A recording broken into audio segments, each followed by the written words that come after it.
SJ, welcome to Mvskoke Radio, your weekly source for tribal and community news, interesting guests and discussions, plus a local events calendar.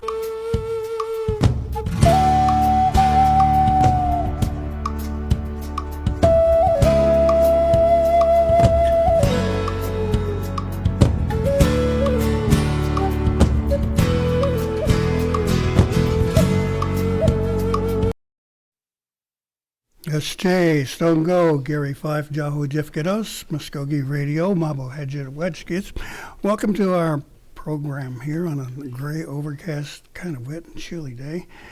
Sitting in the studio is our good partner and colleague, Morgan Taylor. It's Jay, everybody. Happy Wednesday. Happy Hump Day. We have a couple of things we'll be sharing with today's program. First of all, the Challenge Bowl is back as our tribe continues to bounce back from the effects of the viruses. We've got a wonderful institution running back to help give our kids some support and feeling for their Mvskoke language and culture, so that's good to hear. We'll be talking with one of them.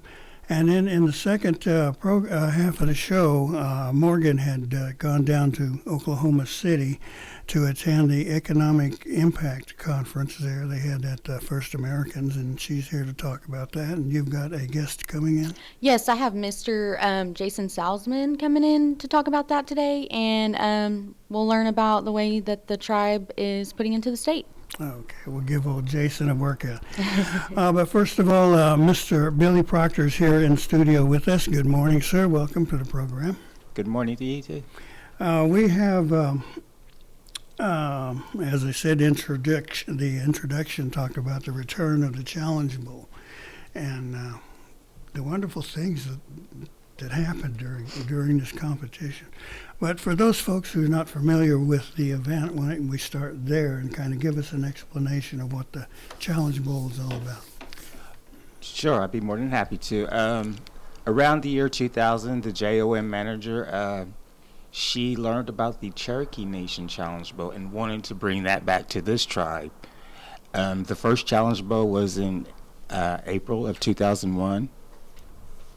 And excuse me, sorry for coughing, but the purpose of it was to spark the interest in young people that live in the Mvskoke Creek Nation area.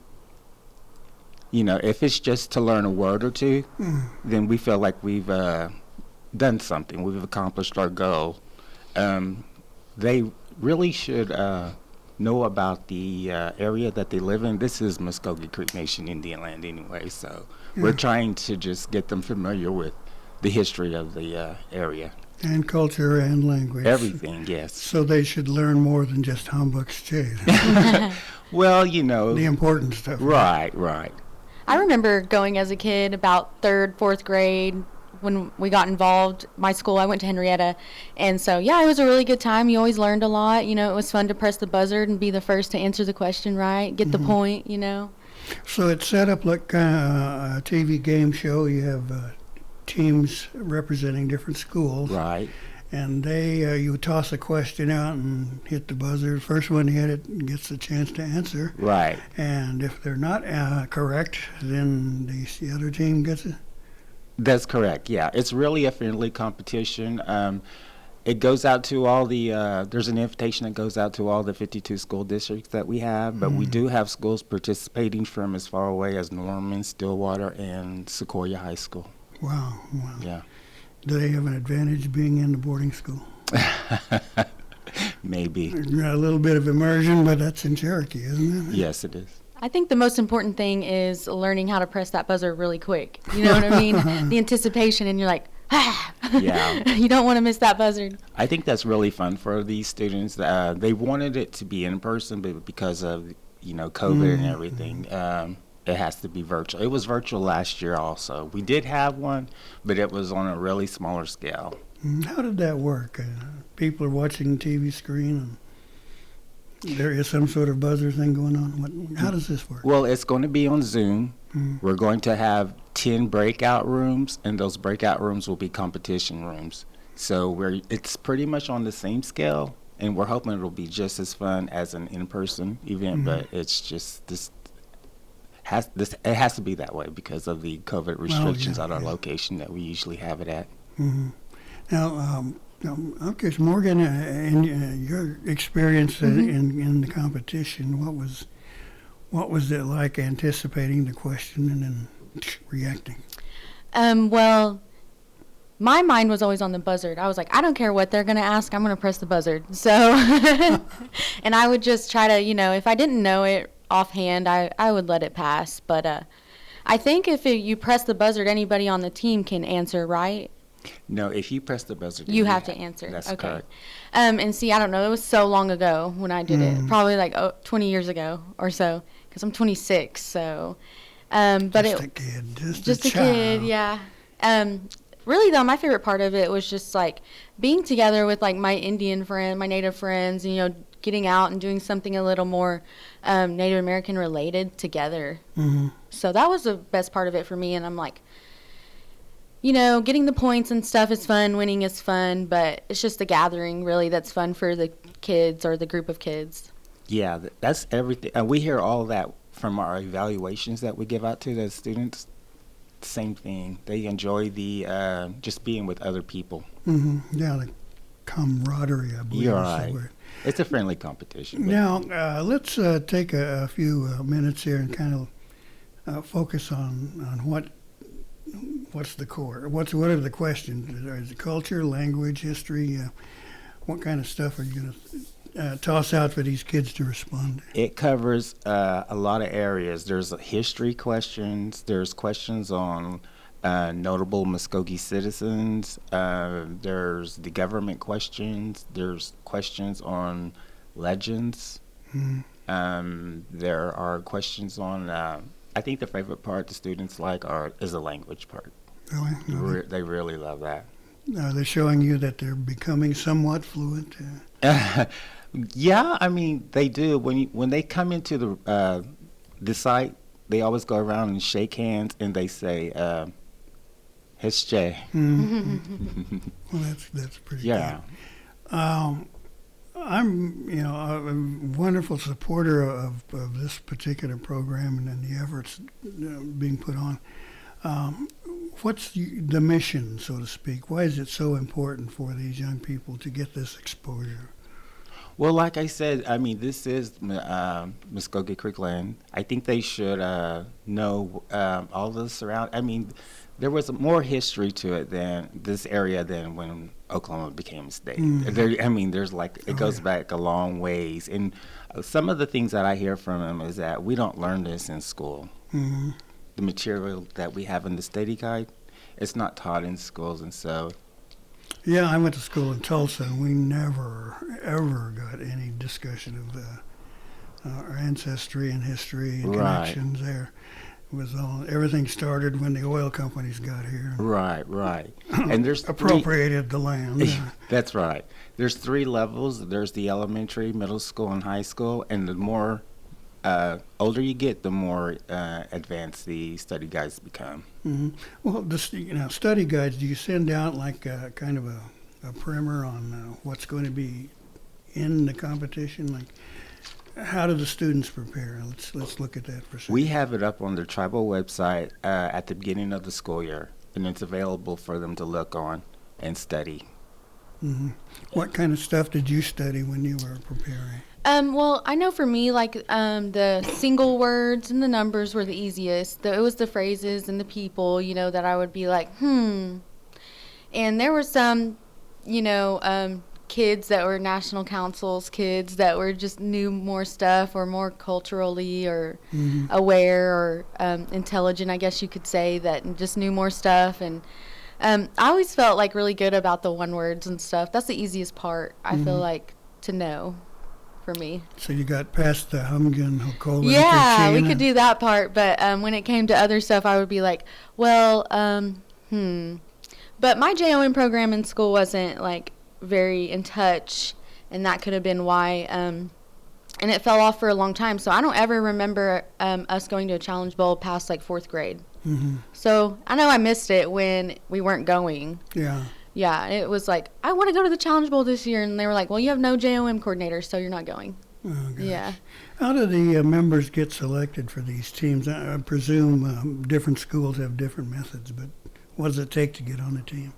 It doesn't take anything. You just have to be eligible at your school. They take Indians from other tribes, non-Indians, and it's open to everyone. Yeah, when I went to cover the story on the Challenge Bowl in the past, I noticed a wide variety and diversity among those who were competing. Right. Now, I presume there's some benefit there from these kids making some contacts there. Oh, right. You're right. It's a volunteer, but there's like a $10 fee, a registration fee, and all that money goes back to these students in the form of a scholarship. There's $1,000 scholarship for a male student and a female student. Wow, that's great. Some of it comes back. Right. Well, then it also sort of eliminates those who aren't quite so serious about it. And if you just want to play just to get out of class and take a bus ride. Yeah, it's a fun field trip for some of them. Some of them take it serious and some not so. Well, I want to mention the fact that apparently one of the school systems that does take it quite serious is the Glenpool. Now, we were kind of joking about it a little earlier today, but they seem to end up with a lot of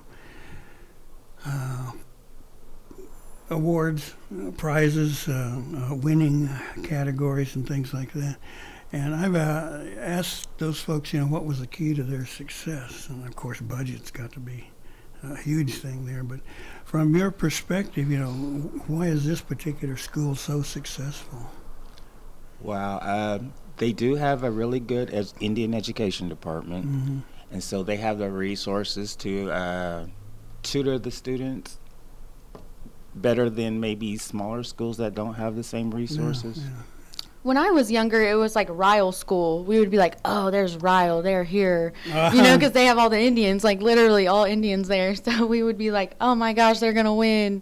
So, Was it because they're, the families were mostly Creek? And yeah, I think so. Soaked in culture? Yeah, like those were all the kids that were at the ceremonial grounds. You know what I mean? All of them. And they probably had that regularly in their home.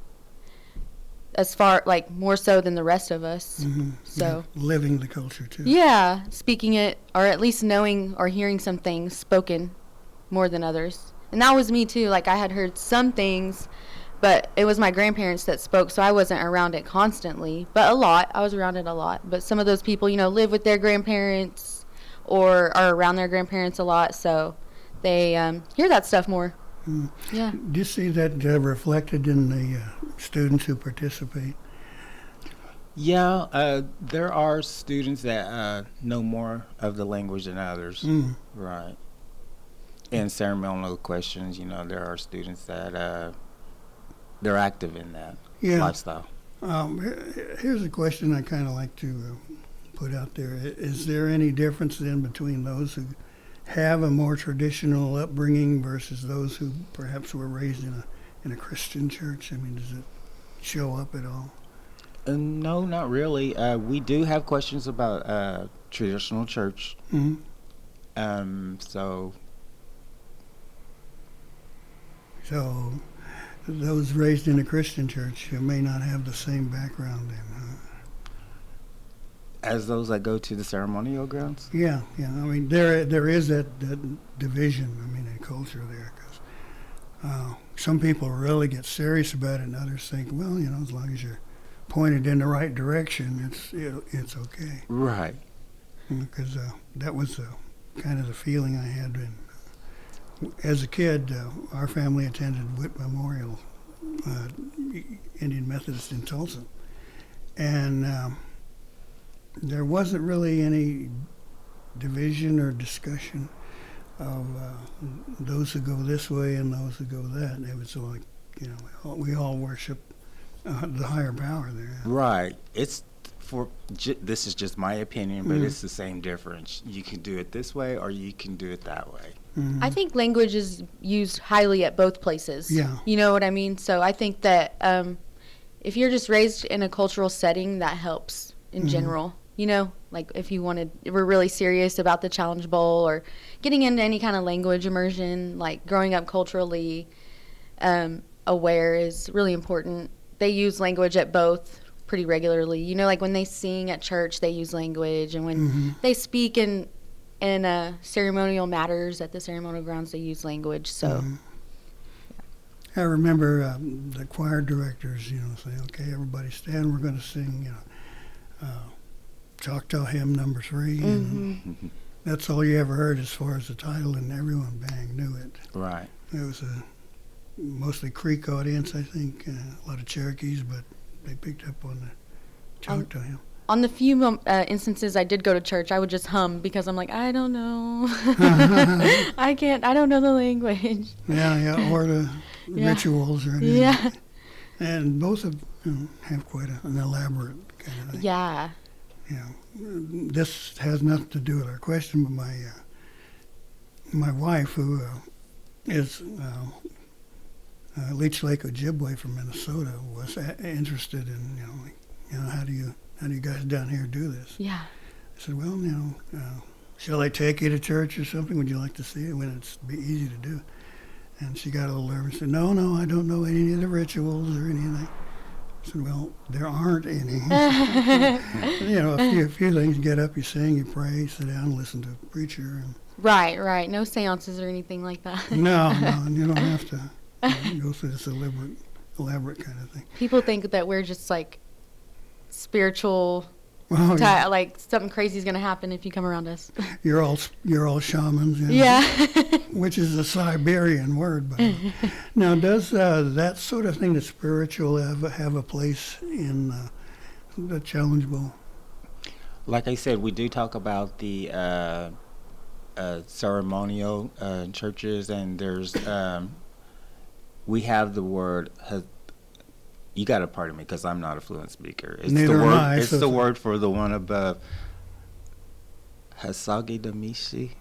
I think that's how you say it. It's the Creek word for God. Yeah. Any thoughts on that? I don't know that one. You said Hasagi Damishi. I'm sure someone will call in and correct us. I apologize. I should have practiced. I knew you were going to ask that question. I would have practiced on that word. Okay, what's the word for God? Yeah. Hallelujah. That is, kind of a wide variety of subjects that you cover in these competitions. Yeah. How are we doing? I presume you've been with the program for a couple of years now, or how long? 14 years. 14, okay. In your experience then, have the abilities of the student bodies, the competitors, increased? Have they gotten better, shall we say, more deeply involved in the culture and language? Right. It has increased our registration.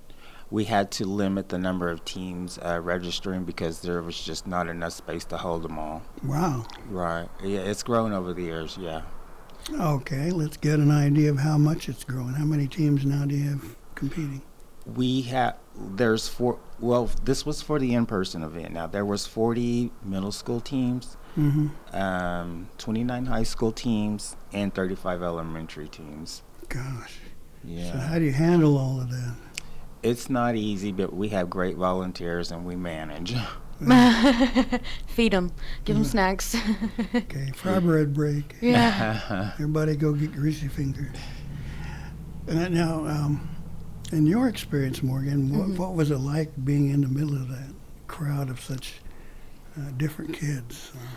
Well, like I said, it was really fun. Like, I remember going to the Challenge Bowl and having, that was like, yay, we're going to the Challenge Bowl today. Like, everybody grab your T-shirts, and it was always a really good time. There's anywhere you go to a gathering where there's kids, Creek kids, there's a diversity, especially anymore.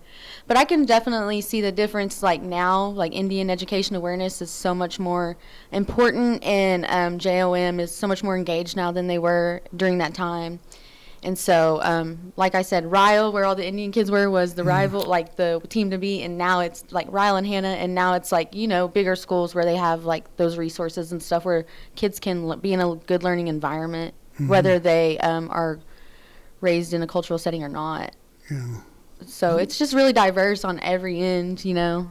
You can see a dark kid, they don't know much, and then you can see a light kid from a bigger school and they know more, you know. Yeah, yeah, that's amazing.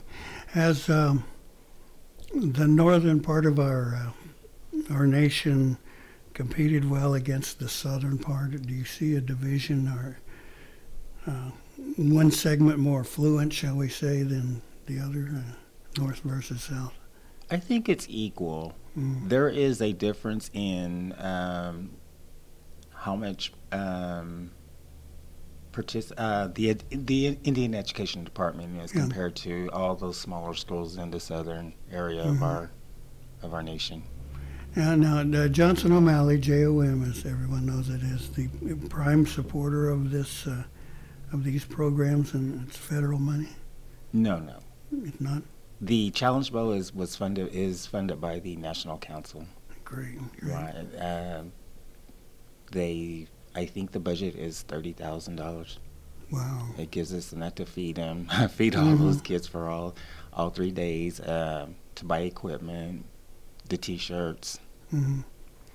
And do you have to worry about transportation pretty much, or they just bus in? They bus them in. Oh, good. Right. I can imagine the Tulsa International Airport getting crazy. Yeah. You know, Flight 32 from Hannah is. Yeah. Now, what's the future of the games this year?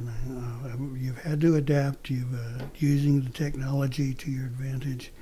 Are there any other changes or new presentations that people will be seeing or hearing? It'll be just the same as an in-person. We're hoping there's not going to be any technology problems, but those are beyond our control. There always is. Yeah. I can attest to that. There always is a technological problem. Yeah, blame it on the IT guys. Yeah. My buzzer doesn't work. Cancel.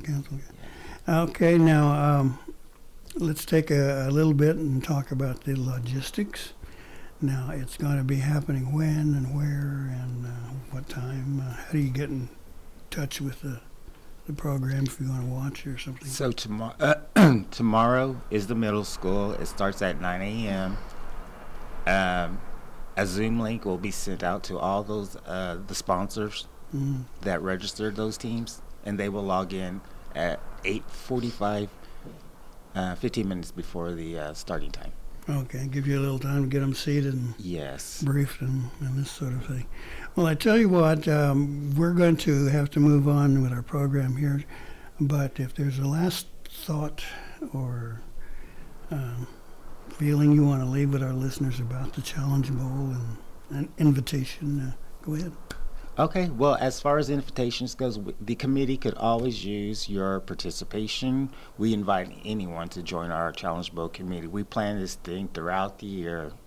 So you can be an employee, you can be just a member of your area, a citizen. And if someone just wants to watch, can they get online and watch the competition? It's not going to be recorded because some schools have a policy about students being recorded. Sure. There's some Yeah, in this day and restrictions. age. Right. So, but as far as the in-person next year, we're crossing our fingers and hoping it's going to be in person. They're welcome to come and view. Okay, and if someone has any questions, how do they get in touch with you? My number is 918-732-7842. Okay, Billy Proctor, thank you so much. We wish you success with that program, and let's see if Glenpool still wins. Well, let's see. Thanks a lot. I live in Glenpool, folks. Go team. All right, stay with us here on Mvskoke Radio. We'll be taking a short pause, and we'll be right back with Jason Salzman coming in to talk about the economic punch that tribes have here in Oklahoma. So please stay with us here on 1240. 106.3 The Brew here in beautiful downtown Okmulgee.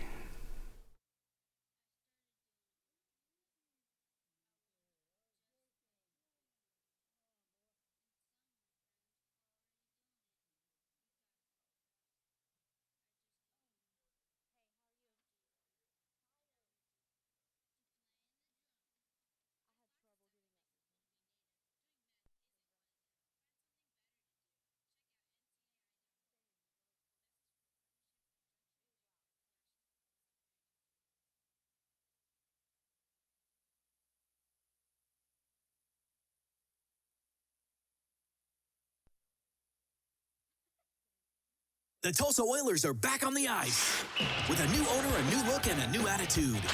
This Friday at 7:05 at the BOK Center, it's Native American Heritage Night presented by Blue Cross and Blue Shield of Oklahoma. The first 1,000 fans get a free LED glow bracelet courtesy of PSO. Get your tickets at TulsaOilers.com. TulsaOilers.com.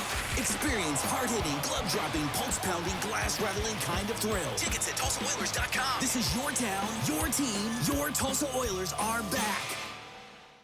No, Okay, unfortunately thanks. not. Okay, welcome back to Mvskoke Radio. I'd like to thank the Oilers. They've been kind of a nice supporter for a couple of years here, so we wish them well.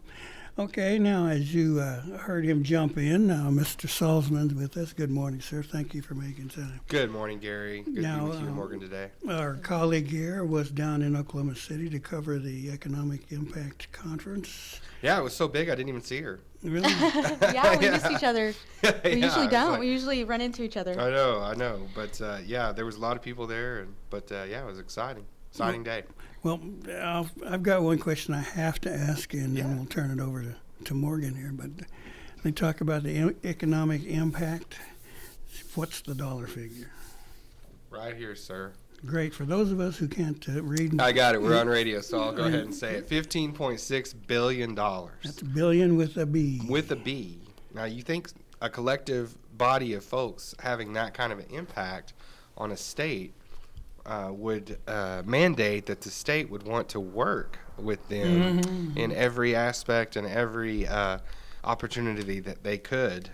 It's like, how does a state survive without tribes? Like, I don't know, Morgan. if we go somewhere else that doesn't have tribes, how are they functioning? Right. Well, and I think that's a point that was made that day, and a point that's made a lot is that, look, a lot of states are held up by corporations and businesses that are big for them. Like we talk about the aerospace industry in Kansas and Wichita and everything that goes on there. And, California, Silicon Valley, all of the tech companies and the big tech companies there. But with Oklahoma, our tribes, unlike some of those companies that can pick up and move and want to go to a different place, our tribes aren't moving. They're not going, the Mvskoke Nation is here to stay. We've been moved once. Yeah, I was and about to that's say the same thing. We're not going anywhere else. But Like, it wasn't on our own volition. It was on, forced removal. So we're here, and we're not going anywhere. And that's another, aspect of the tribes that should make them so not only beneficial but attractive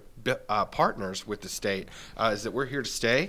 We're set up. We have set up roots. We are in these rural communities, and we're in the big cities as well. So we're seeing impact not only in places like Oklahoma City. You talk about the huge development that's going to sprout up right there around where we were that day, the First Americans Museum, the Chickasaw Nation. We talk about all the things we're doing in Tulsa, the Cherokee Nation's doing in Tulsa, Choctaw Nation down in southeastern Oklahoma, and all the tribes everywhere. There's economic development happening no matter where you look. And it's not only in businesses and things like that, but you also talk about like shared economic burden on something like a state. You talk about health concerns and where we've picked up a lot of the slack in healthcare. Not only with our 3 community hospitals where we serve everyone, not just Native citizens, but in our vaccine incentive rollouts.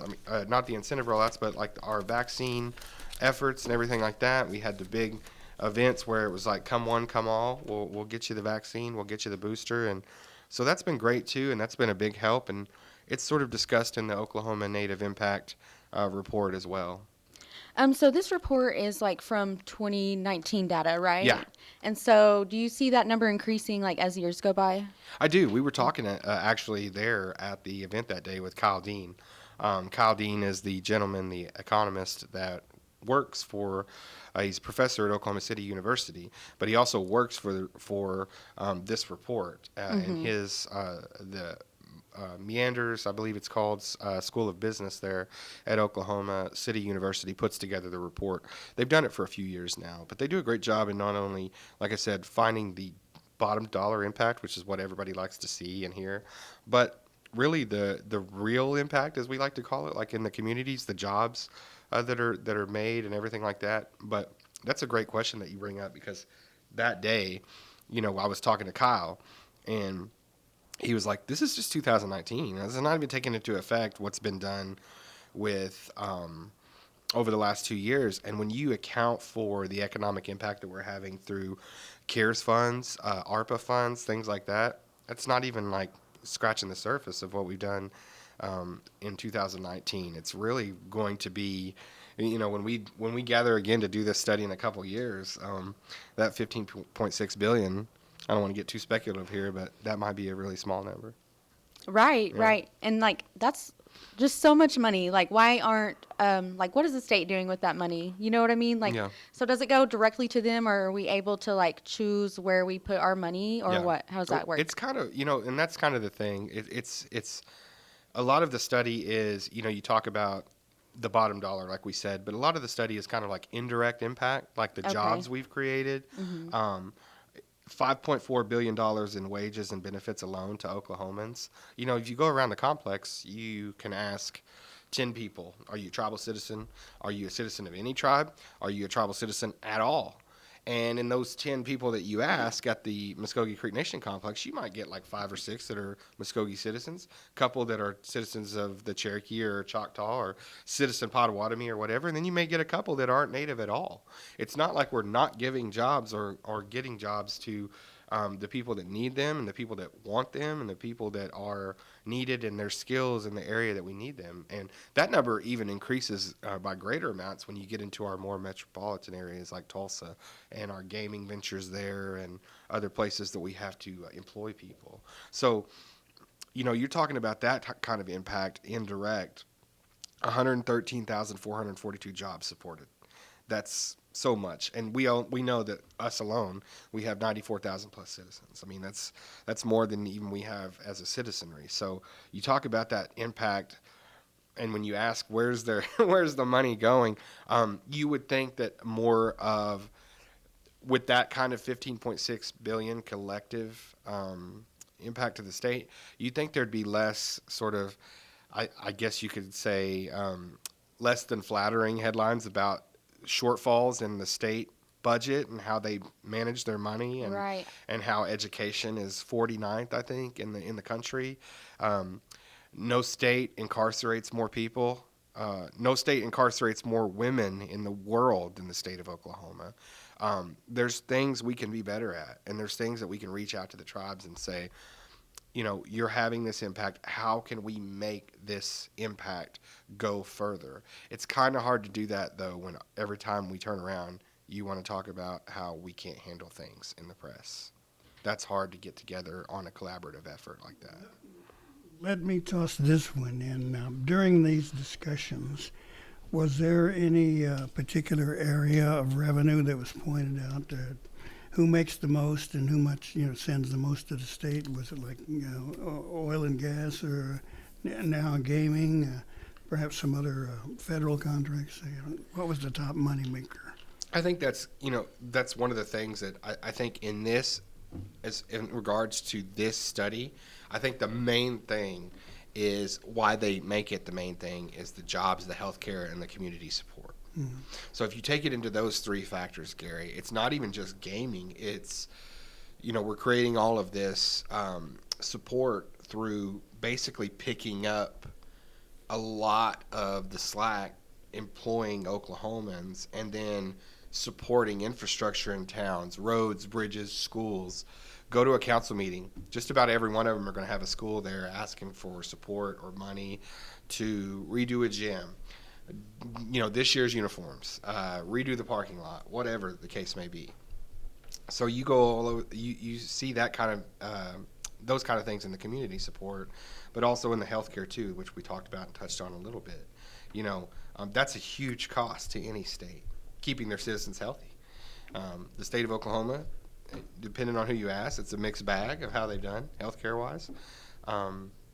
We're very excited to have somebody jump ship and come over with us in that regard. Lance Fry, Dr. Lance Fry, he was with the state of Oklahoma, and now he's like, what, I want to go see what the Mvskoke Creek Nation's all about, and I want to go and do this and join their team.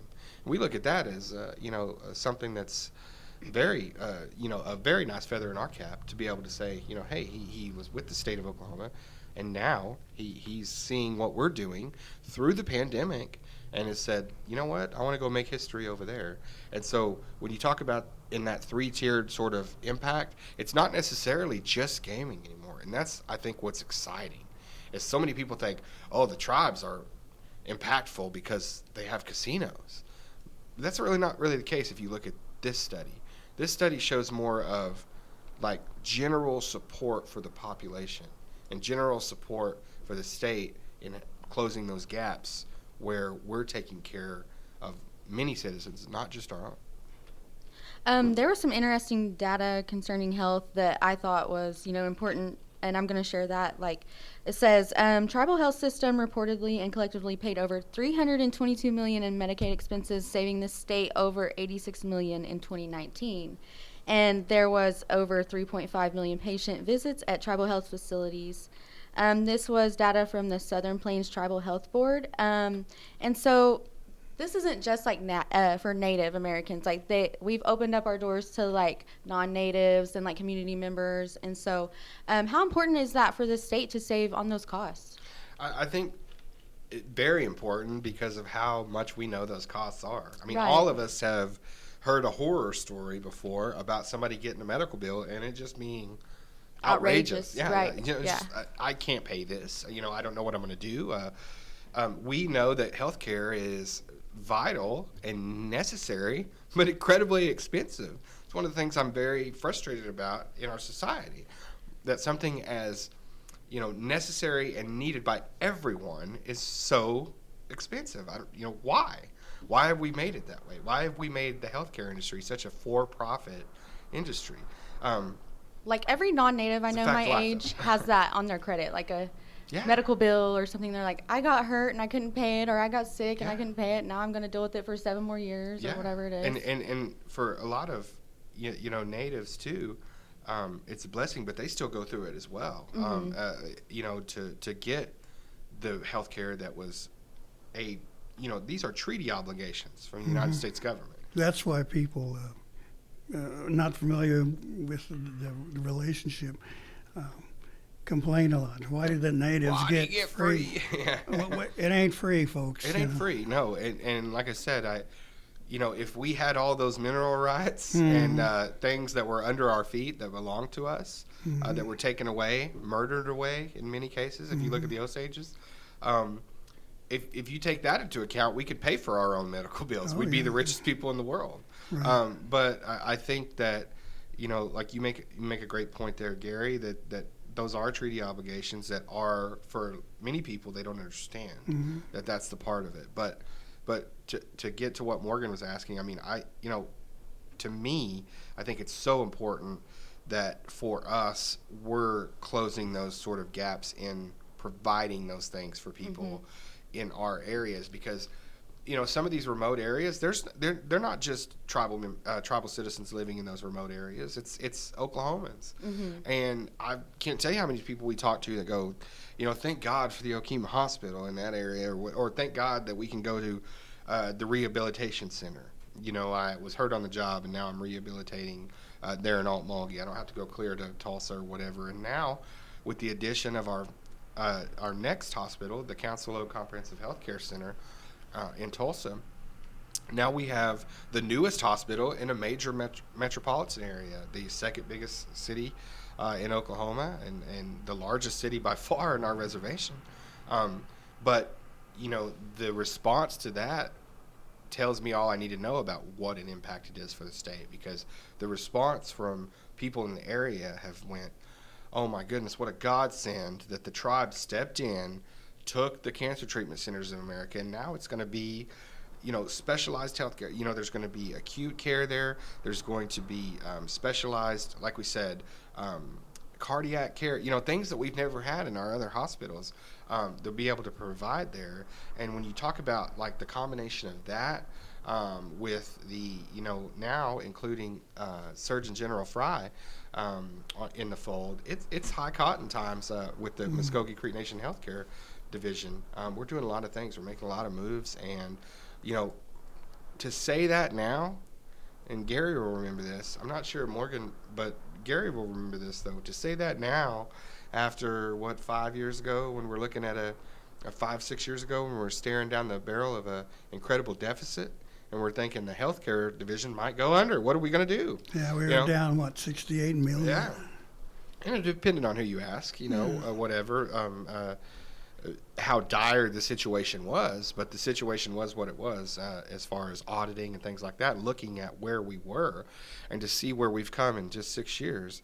It's pretty impressive, but it's I'm very thankful and grateful that the nation was able to sort of pull that nose up and get things back on track. Not only leveled out with health, but going upward and onward even more. That's a great sign. So the last one before this one was like 2017 data.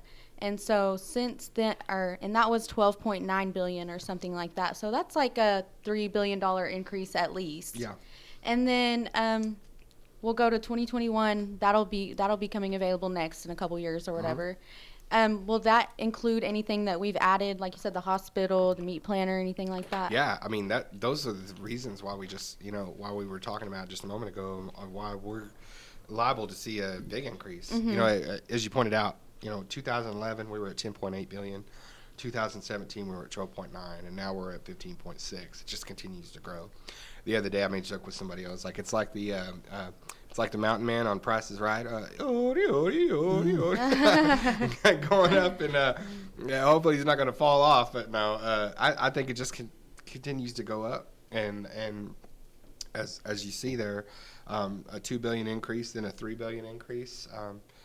Maybe 4, 5, 6. Who knows? I don't want to speculate. Like I said, numbers are numbers, and they'll tell what they tell. But I mean, at the end of the day, I think if you look at 2021 and looking forward, you have to, just looking at the data from what we've seen so far, that it will continue to just sort of escalate, and we're hoping for that, because I think when you can't, a lot of people, when you can't get their attention with anything else, they'll pay attention to numbers. Mm-hmm. You know what I mean? You throw a number at them and everything like that. And I think that's why, when you see the Native Impact, the one pager they put out, the biggest thing is the dollar amount, in big, bold numbers and everything like that, because that's what people are going to look at. And so if you think about it in the way that they've put it, we've got 14% of the population in Oklahoma making $15.6 billion impact.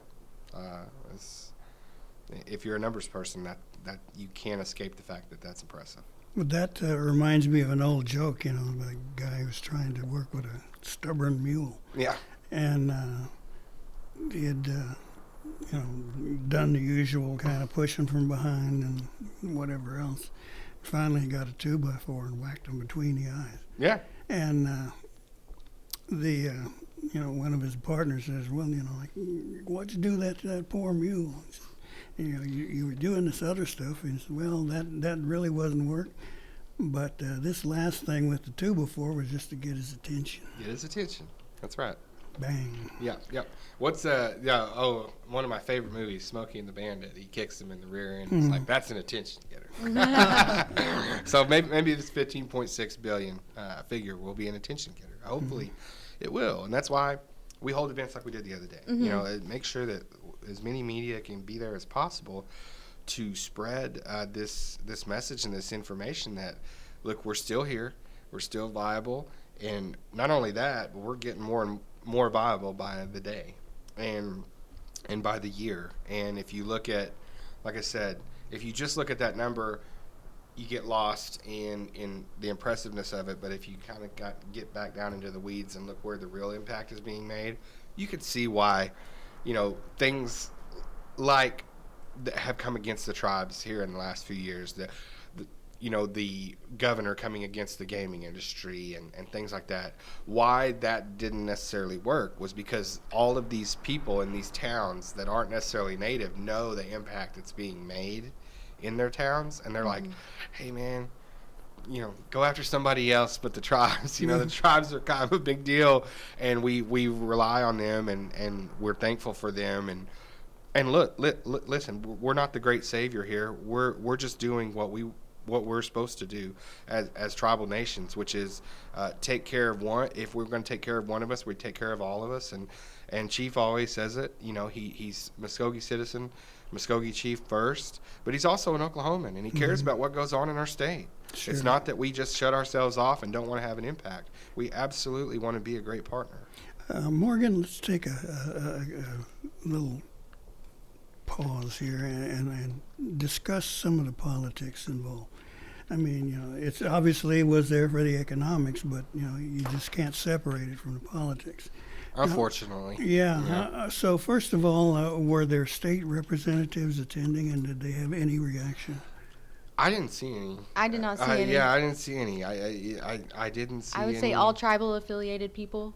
Mm-hmm. Yeah, I think it was mostly tribal leaders, tribal organization heads, gaming officials. I didn't see any state representatives or anything that came to my mind. Now that doesn't mean they weren't there. Oh yeah. I just looking around, I kind of catalog and see. People. I think maybe there were some there that are now tribal partners that were or have been involved in state government, things like that. But no, I didn't see any, and I don't. I haven't tracked any of the response either. If there's been any that kind of mentioned the study or shared the study or anything like that. It's like they're ignoring $15.6 billion. Right, and have spies in your midst. Yeah. Okay, Channel 6, cover that. Yeah, one. you're unable to. I mean, you can't ignore it though. Okay, it's now, there. how many delegates were there altogether? Oh gosh, just from us or just from everyone? Just, probably. Oh gosh, Morgan, what would you say? I mean, I can't really look at a crowd and go, "There's 150 people here." I'm bad at that. Yeah, I mean, there was a lot of people. I would say there's probably at least over 100 folks. I mean, it was a good number of folks there. Okay, now there is a couple of auditorium areas there in the museum. Were they packed? Was it full, or they have? Yeah, I mean, it was in the main atrium kind of, and for me, as somebody that spent a great portion of my career, behind the lens of a camera and trying to get the best shot ever. It may not have been the best because it was so lit. Yeah, it was lit. It was lit up in there. Yeah, it was lit. Because it it's was like a really party. tall and it's all like glass, like this. Yeah, a lot of natural light came in. It's pretty. Yeah, very pretty. Yeah, it's beautiful. pretty. Yes. But the part I think probably that wasn't my audio was awful. yeah, it's the acoustics are bad in there, but also the way they had where they had the stage set up, like the sun was coming right into like this podium's eyes, right. Yeah. So but I think I had been told that they had the stage set up they had originally had the stage set up in a different area, but something logistically or maybe with the screens, because Chief Hoskin from the Cherokee Nation had to join virtually. So they had two screens on the side of the stage for him to give his address. And it was hard to see him. Yeah, because the light was coming in the other way. But yeah, it's this. If you didn't have to listen to anything in there, or you didn't have to take a picture in there, it's beautiful. Yeah. I mean, it was. Okay, you guys have a meeting. I'm going to go wander around it together. Yeah, and I think it's part of the museum that's kind of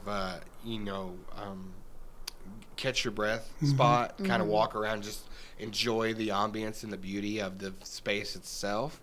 I don't think it's necessarily meant for press conferences. Well, yeah, but we'll see. It'll have to have, maybe they'll never have one there again. I don't know. Yeah, they're like, we know now. Not in that area. Yeah. So this particular area, would you say, is about the size of an average high school gym? No, it was probably the if you've ever been in like the College of the Muskogee Nation, that opening sort of lobby area where it kind of bends around. It's like a lot like very that. open air with like the windows and stuff like that. So was it packed? Was it fully attended? Yeah, it was pretty packed. I mean, there wasn't any empty seats, and they had lots of chairs set out, and there was lots of people behind, and a full row of media. I mean, I was late, and I'm short, so I had to like make my way through everybody and like post that's why I didn't see you. Yeah. You weren't late, by the way. I was very She was on late. Indian time. All the time. All the time. Every day. The solution to that is to put a bayonet on your microphone. Yeah, they'll get out of your way. Yeah. Yeah. All right. Now, all But of you these got a press release, though, right? Yeah, I That's did, the yeah. main thing. Yeah, I mean, if you get for the press sure. release, you're good as a reporter. flash a badge Yeah. too. I was there for Chiefs, so that was all. Yeah. For me, anyway. Okay, I'm done. Oh, no. Now, all of this. I'm in the back going, oh, influx here, do it right there. You know, like, it's like, you put it up there for him to lay it out, and we go over his speeches and stuff like that. And Okay, at it's this funny. point, you raise your hands to the heavens. Well, yeah. Well, we'll like sort of peel back the curtain for everybody here a little bit on Chief's process. So I will tell you this: Chief likes his speeches in landscape format, and he likes them in 20-point font. Yeah, I'm not trying to Easy to say easy to read. We bold different things. We'll highlight different things, and then he likes to sort of kind of space them out to where we move from one thing to another kind of smoothly. So there's a bit of an art and a technique to crafting his things and making sure that the way that we want him to sound get that way on the stage. So he's done a great job. Okay, now this is all leading into something else, actually. Yeah. With all of this tribal economic power there, I mean, we're talking heavyweights. What was the political attitude there? Were they here to say, okay, Oklahoma, we're going to show you where we are and how much we mean, and we don't give a whatever about the governor and his bad attitude. Yeah. Was there a lot of that? Was a feeling there? Could you tell? No, I didn't think so. Yeah, and Yeah. that's what's so unfortunate about the other side. Mm-hmm. We've always been willing and able and partners and wanted that collaboration, and we've never been negative in our banter back and forth. We've taken up for ourselves, and we will continue to defend ourselves and our positions and our people and what we think is best for not only Mvskoke Nation but Oklahoma as well. But it's never been about we'll show you or anything like that. I think for us, it was more about this impact, these numbers, and all that's happening, that's good from these tribes speaks for itself. We don't have to say a word. That would be wonderful, if it could be that way. But having been a skeptical reporter all my career, you got to know there are people back there, just waiting to growl. Oh yeah. And this sort of thing, and with that possibility, so much political punch there. Any hostility whatsoever about where they were and where the state is? I think the undertones of the day were that there's so much we could say that we don't, and keep things diplomatic. Certainly with Chief Hill, one of the things that he has his opinions and he has his frustrations with things that happen, but we always take the high road. Chief is very much a high road guy. Okay, well, we got a few minutes left in the program, but let's take a short pause here, and we'll be right back to wrap this one up. Tulsa is making hockey history. For the first time, women's professional hockey comes to Oklahoma. 4 o'clock this Saturday, the Buffalo Buttes take on the Minnesota Whitecaps at the BOK Center. Then at 7:05, your Tulsa Oilers take the ice versus the Allen Americans. One ticket gets you both games. Get your tickets at TulsaOilers.com. TulsaOilers.com. Experience hard-hitting, glove-dropping, pulse-pounding, glass-rattling kind of thrill. Tickets at TulsaOilers.com. This is your town, your team, your Tulsa Oilers are back. So if you're up for a hockey game, go check it out. I understand they're looking good this year. Okay, in the last couple of minutes here, Jason, Morgan, what did you see there, and what sort of impressions did you bring back with you after the thing was over? I felt like it was just like, hey, we are happy to do this for the state. Like, congratulations to the state. Here's our showing our gratitude, like, of partnership or whatever. I don't really know. Like, I felt very positive energy when I was there. I didn't feel like anybody was trying to stick it to the man or prove a point.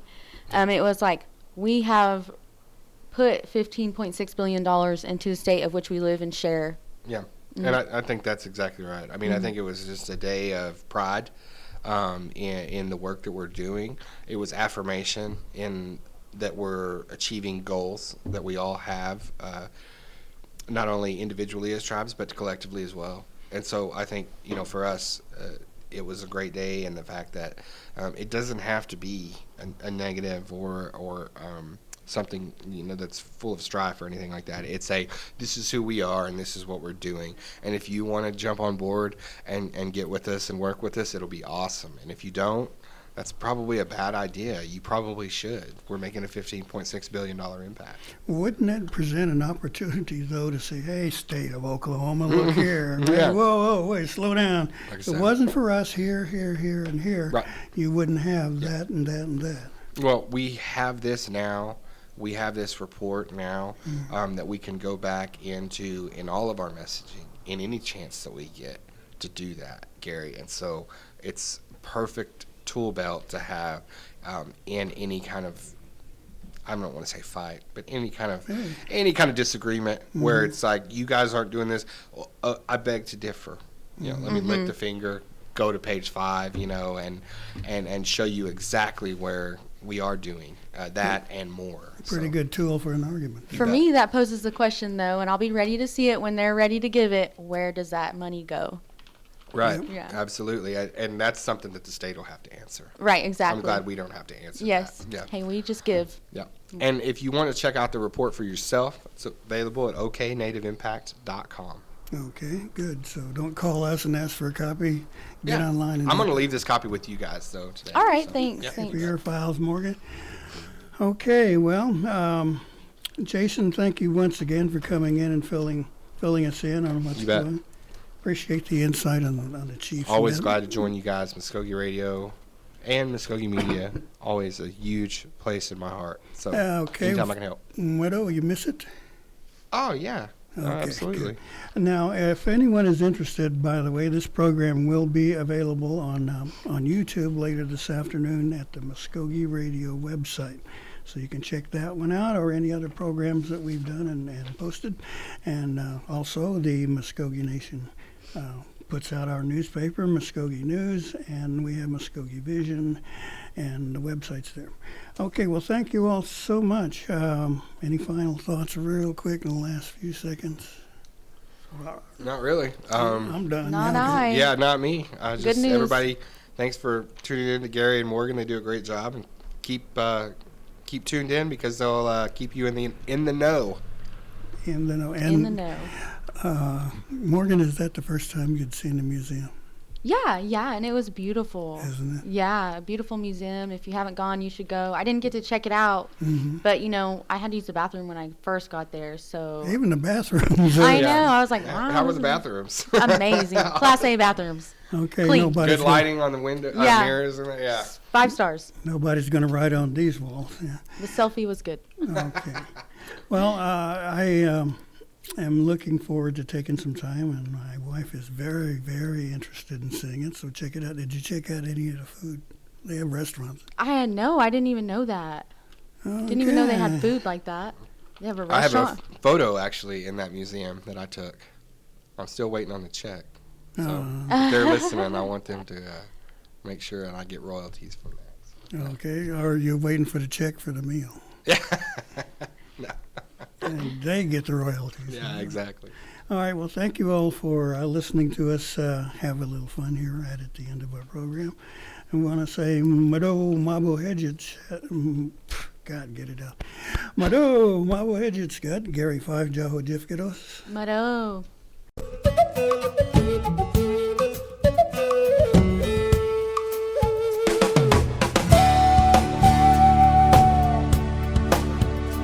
You've been listening to Mvskoke Radio. Join us again next week for more local, tribal, and community news and updates. Mado.